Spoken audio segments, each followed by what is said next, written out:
Bonjour, je suis là pour partager avec toi le fruit de ma méditation sur l'évangile de ce dimanche, dimanche de la Trinité Sainte. Le texte de l'évangile, c'est Matthieu 28, versets 16 à 20.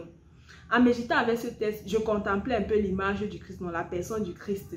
Il est venu, il a pris chair de notre chair, il a vécu parmi nous, il nous a révélé le visage de ce Dieu qui était lointain comme ça. Il est mort et ressuscité pour nos péchés. Après la résurrection, il nous a donné l'Esprit Saint, le défenseur. Et aujourd'hui que sa mission terrestre s'achève, il confie à ses disciples la même mission qu'il a fait, de rester là continuer, celle de former d'autres disciples. Deux choses me marquaient dans ma méditation. La première chose, c'est la phrase qu'il leur dit. Allez de toutes les nations et faites des disciples. Et là, je contemplais le parcours que Jésus a fait un peu avec ces personnes pour faire d'elles les disciples qu'elles sont aujourd'hui. Non. Je voyais qu'il a marché avec eux en les formant, en les enseignant. Mais ça n'a pas toujours été facile. Parfois, il leur parlait des choses que les gars ne comprenaient même pas. Il a dit non, je vis dans le Père, le Père vit en moi. Et Philippe lui dit montre-nous le Père. Jésus lui dit, mais comment? Il y a si longtemps que tu vis avec moi et tu ne sais pas que qui m'a vu a vu le Père. Parfois, il les amène, allons prier. Dès qu'ils tournent le dos, les gars restent, ils dorment.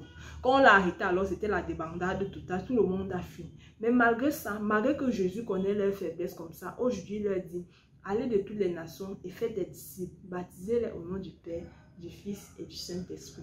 Jésus donne le pouvoir à ses disciples aujourd'hui de parler en son nom, de parler au nom de son Père, de parler au nom de l'Esprit Saint, de parler au nom de sa famille. C'est une grande marque de confiance. Donc, que quelqu'un te donne le pouvoir de parler en son nom, de parler au nom de sa famille, malgré qu'il connaît tes faiblesses, le Christ qui connaît tes faiblesses, il connaît ton péché, il connaît ton infidélité, il connaît tes doutes, tes reniements, tes courses effrénées vers l'argent, vers les plaisirs de la chair, vers les plaisirs du monde. Il a confiance en toi, il continue à arriver avec ta vie, il continue à te regarder comme ça et à dire, je vais faire les merveilles avec la vie de mon enfance.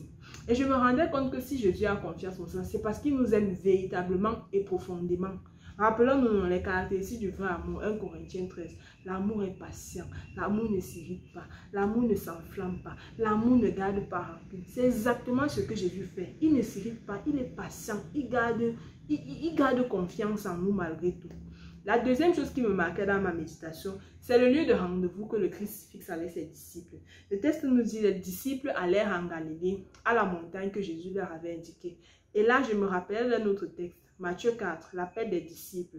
Là-bas, on nous dit, Jésus marchait le long de la mer de Galilée, et il vient tel, il vient tel. Lorsque Jésus a appelé ses disciples, il les a appelés où? En Galilée. Aujourd'hui qu'il a fini son œuvre terrestre avec eux et qu'il veut leur confier une mission, il les ramène en Galilée.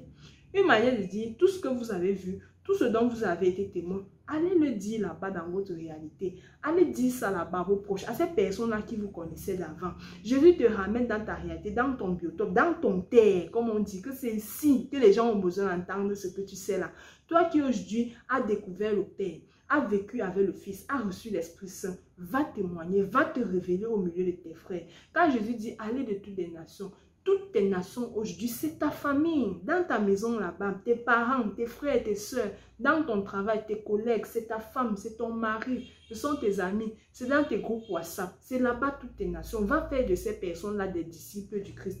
Comment se fait-il que tu es chrétien et personne ne sait? Tu caches la foi comme un vendeur de stupéfiants, mon frère. Le Christ ne comprend pas. Tu es là, quand tu es avec tes amis, tu manges, tu es incapable de faire le signe de croix comme ça là. Quand tu voyages, la voiture veut démarrer, tu es incapable de faire une prière pour confier à Dieu ton voyage. Tu es incapable de dire à quelqu'un que je suis chrétien. Tu es là, tu as peur, tu trembles. Qu'est-ce que les gens vont dire s'ils savent que je suis chrétien? Non, Jésus t'invite là-bas, au milieu de ces personnes-là qui te connaissent, de te manifester là-bas, de te révéler, de faire des disciples et de cesser d'avoir peur. Comme nous dit la première lecture de ce jour, l'esprit que vous avez reçu, ce n'est pas un esprit de peur, mais un esprit de fils. Donc, aie confiance, accepte ta mission avec courage, en gardant en cœur la promesse que le Christ te fait aujourd'hui. Et moi, je suis avec vous tous les jours jusqu'à la fin. Donc, accepte cette mission et remets-toi entre les mains du Seigneur afin qu'il puisse t'aider.